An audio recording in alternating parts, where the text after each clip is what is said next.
afraid I have some bad news. Your father... It has been discovered that your father has died. He was killed in battle several weeks ago. I'm sorry, but that's the reality of the situation, and there's nothing anyone can do to change it. Once more, the British government has seized control over his company and all of his assets, leaving you penniless, without any money. And since you have no relations to speak of, this puts me in a very terrible position. You are alone in the world, unless I decide to keep you here out of charity. Because of the expenses you have incurred, everything you now own belongs to me. Your toys, your clothes, everything. Though it will hardly make up for the financial losses I have suffered. From now on, you will earn your room and board here. You will move in with Becky in the attic and work as a servant. You are not to speak to any of the other girls. If you fail to meet the standards of this institution or do not do as you are told, you will be thrown out.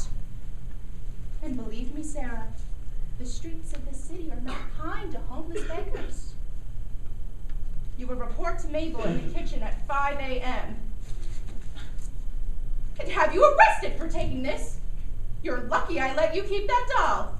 But another incident like this, and I'll have to call the authorities. I expect you to remember, Sarah Crew. You're not a princess any longer.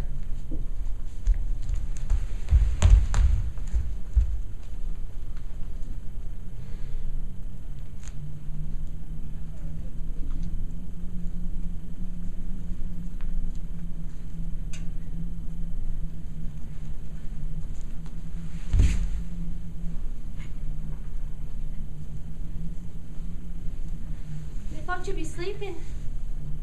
I never got a chance to give you a birthday present. It's a picture of where you used to live. See the blue threads? These are the rivers. These are the mountains you always talk about. Thank you, Becky. It's beautiful. Sarah, would you tell me one of your stories? Maybe it'll make you feel better. They're just make-believe. They don't mean anything. But they've always meant something to me. There were days I thought I would die before I heard you talk about the magic. There is no magic, Becky.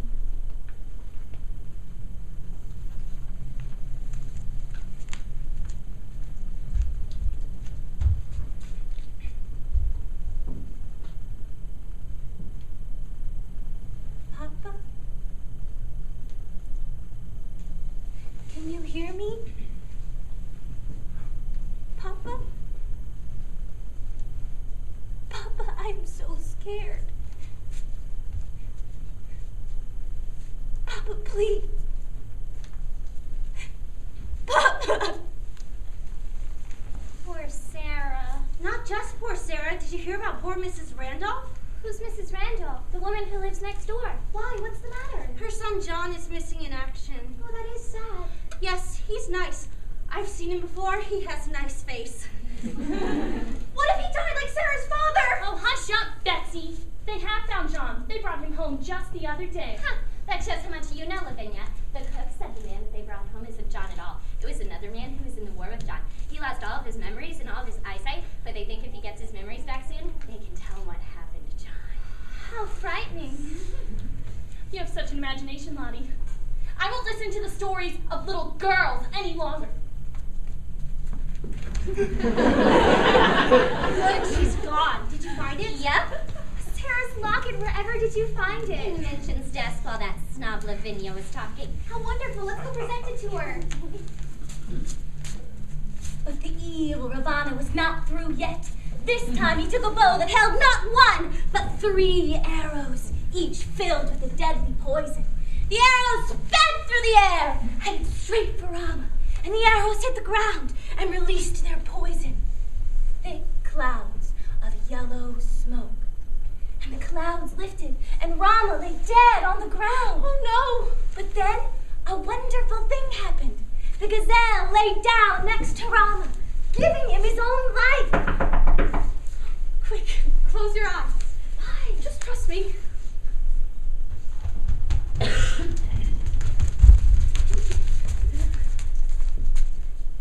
What are you doing here? Princess Sarah? We would like to present you with something we rescued. In a most dangerous adventure, our very own crusade, risking all of our lives. And mine too.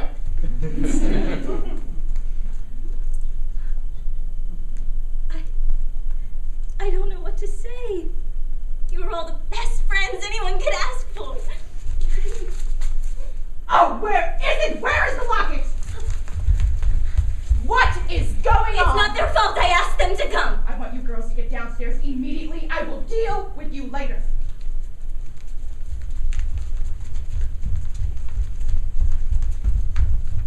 Give it to me. Give it to me. It is time you learn, Sarah Crew, that real life has nothing to do with your little fantasy games. It is a cruel and nasty world out there, and it is our duty to make the best of it. Not to indulge in ridiculous dreams, but to be productive and useful. Do you understand what I am saying? Yes, ma'am. Good. But I don't believe it. Don't tell me you still fancy yourself a princess. Child, look around you. Or better yet, look in the mirror. I am a princess. All girls are. Even if they live in tiny old attics, even if they dress in rags, even if they aren't pretty or smart or young, they're still princesses. All of us. Didn't your father ever tell you that? Didn't he? Nothing but a dirty little thief. It is my job to protect this school from animals like you. Miss Minchin! Check your things. You will be leaving with the police very shortly. Miss Minchin, please! Miss Minchin! I'm scared. We'll have no place to go. That's not true. We have each other. Let's make a promise to always look after one another. It's a promise. I know We have to get out of here. Please, out the window. Quick, the little beast is getting away! Well, don't just stand there. Go next door and find her.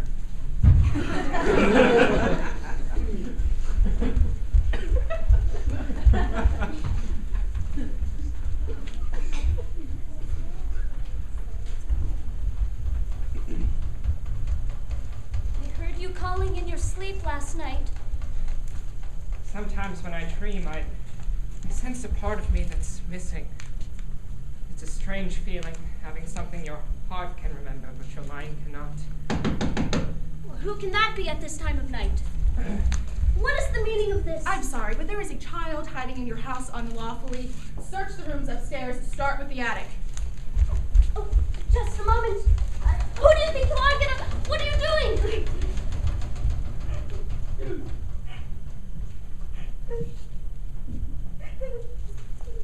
Who's there?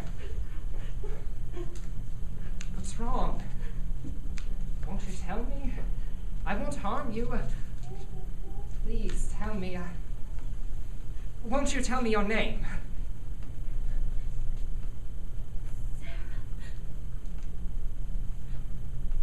Sarah. That's such a pretty name. Sarah.